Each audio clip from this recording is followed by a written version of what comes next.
Hindi porket nakitang malinis, siguradong malinis. Dahil ang mga mikrobyo, magaling talaga magtago at magkubli.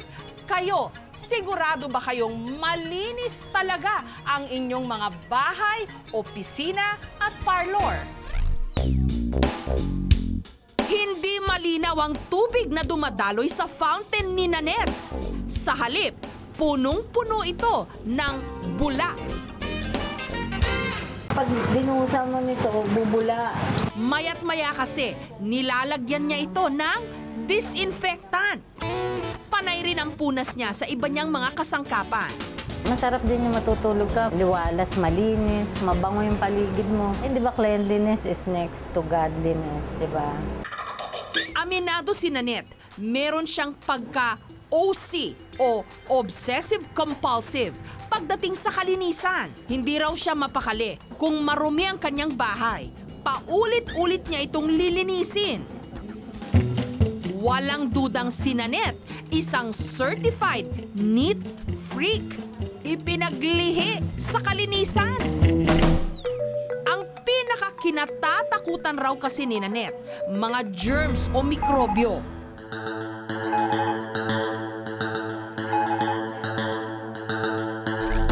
Ayon kay Dr. Charles Gerba, microbiologist na nanggaling pa ng Amerika, dapat lang daw na tayo'y mabahala. Kind of like gambling. You never know where the germs are that are going to make you ill.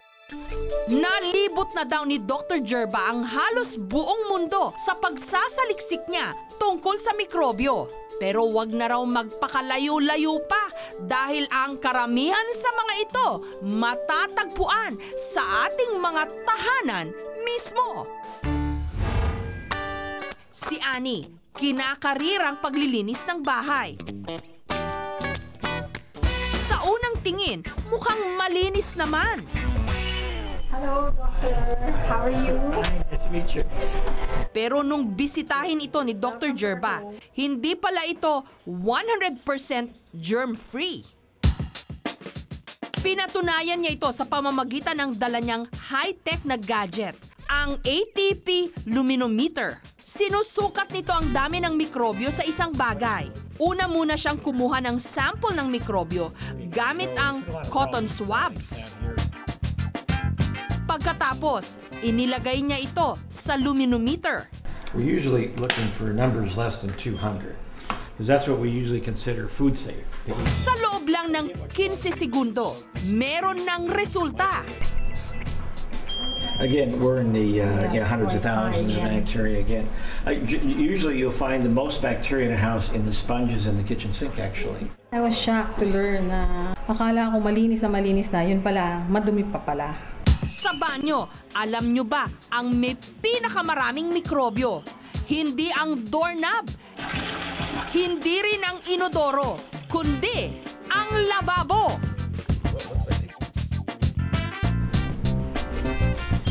Oh, it's pretty bad. We're in the millions of bacteria then. So usually the sink is one of your worst areas. So because it's wet, it's moist. In the Philippines during the summer, it's like a sauna. It's nice and warm and it's great for bacteria. Ang mikrobyo, para raw load sa cellphone na pwedeng ipasa. Kung kani-kanino raw ito pwedeng manggaling. Ang mga public payphone at mga hawakan sa jeep at tricycle halimbawa, madalas daw pinamumugara ng mga mikrobyo katulad ng coliform, Pseudomonas aeruginosa o Staphylococcus aureus. Para itong mga kitikiting naghihintay umatake para maikalat ang mga sakit katulad ng diarrhea at iba't ibang skin infection. Isa sa pinakatalamak na paraan para maikalat ang mikrobyo sa pamamagitan ng pera. Si Eric, 35 years old, jeepney driver, kaya't araw-araw siyang humahawak ng pera. Dahil daw dito, nagkaroon siya ng kati-kati o rashes sa iba't ibang parte ng kanyang katawan. Minsan may harap ko sa likod, dito sa braso. Kasi minsan nakakalimutan, hindi ako nagugas pag di naman ako nagmamali, wala naman siya. Ang kanyang hinala Ang pagkamot niya sa mga ito matapos humawak ng pera ang nakakapagpalala ng kanyang pangangati. Naisipan naming ipasuri ang ilang mga tigbebenting dumaan sa kanyang mga kamay. Una munang hinugasan ng pera para matanggal ang dumi. Ang duming nakuha sa pera, inilagay sa mga plates at test tubes. Dito patutubuin ang mga mikrobyo sa loob ng 2 araw. Paglabas ng resulta, makikita ang mga mikrobyong tumubo na hinihinalang mga salarin sa pangangati ni Eric. Halimbawa, yung amag na maaaring mag-cause ng dermatitis, pwede siyang manatili dun sa paper bill, nagkataong mahina ang resistensya ng taong pinagpasahan, may sugat, natuyo ang balat, pwede siyang magkaroon ng fungal infection. Hindi pala totoo ang kasabihan na kapag nangati ang iyong palad, magkakapera ka. Kung gusto mong maiwasan yung infection, gumawa ka ng pera, magugas ka ng kamay.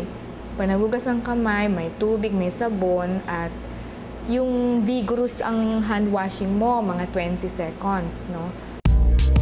Isa pang nakakaalarma, ang mikrobyo pwedeng maisalin sa mga lugar na hindi natin inaasahan, katulad ng salon o parlor. Si Ruben, high school teacher, hirap na hirap ngayong maglakad at ilang linggo nang hindi nakakapagturo. Nagpalinis ako ng kuko. Siyempre, ang inaano nga doon yung ingron eh. Nung umuwi nga ako ng bahay, yung kinamagana-magana siya. Tapos ito na nung pagpasok ng 2009, na lumalabas eh. Ang nangyari doon ay yung kuko ay lumiko at bumaon doon sa laman. Baka yung gamit ay hindi nalinis ng todo or hindi na sterilize. Pwede mangyari ay magsugat doon at yun ang pagsimulan ng infeksyon. Paano ba natin malalabanan ang mikrobyo?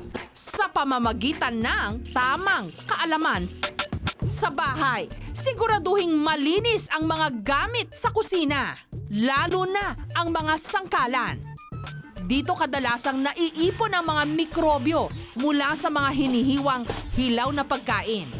Mas maganda kung magkakahiwalay ang mga sangkalan para sa karne, sa gulay at sa isda. I-disinfect ang mga gamit na madalas hawakan, katulad ng telepono.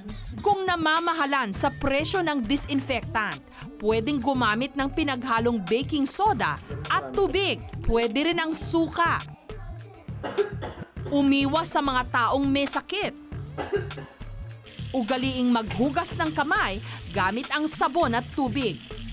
At upang lumakas ang resistensya, matulog ng sapat at kumain ng tama.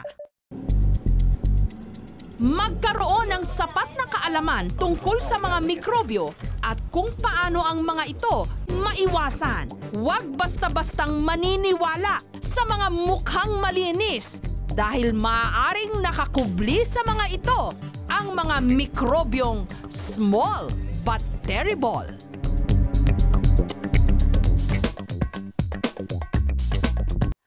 Thank you for watching, mga kapuso. Kung nagustuhan niyo po ang videong ito, subscribe na sa GMA Public Affairs YouTube channel and don't forget to hit the bell button for our latest updates.